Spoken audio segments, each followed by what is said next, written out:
2 ورځې برابرېږي چې جلال آباد ښار کې ډاکټرانو وروسته له هغې کار بندیز اعلان کړ چې د دوشنبې ماسخوتن ډاکټر نوروز شینواری خپل کور ته په تللو کې چې موټر پورې نښلول شوي ماین چاودنه وکړه او له منځه یې یوړ.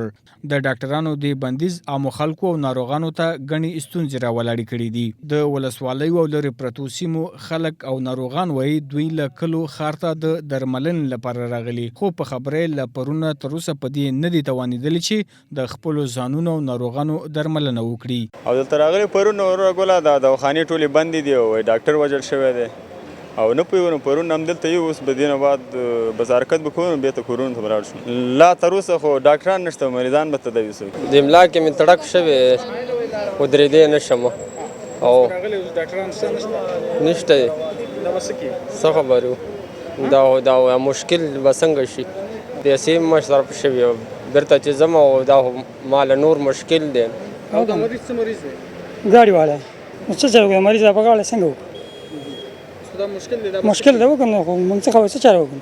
ولې بندېږي دا څه خبره ده؟ ورته مهال ډاکټران وایي تر هغه به کاربندیز ته دوام ورکړي تر څو چې حکومت د امنیت او سرساتلو غم نه وي خوړلی. دوی په حکومت غږ کوي چې موضوع ته دې ژر د حل لار ولټوي. نن معلم والوتو نن ملا والوتو دا څوک کوي؟ باید د دې غم وخوړل شي. د دې پوښتنه باید د دولت نه وشي. ولسوال دی که والي دی باید استعفا ورکړي، که د امنیې قومندان دی باید د دې غم وخوړل شي. له تېرې اوږدې مودې راهیسې په جلال آباد ښار کې ډېری ډاکټران له نامنۍ تښتونو هدفي وژنو سر ټکوي او په حکومت تور پورې کوي چې په امنیت راوستلو کې پاتې راغلي دي.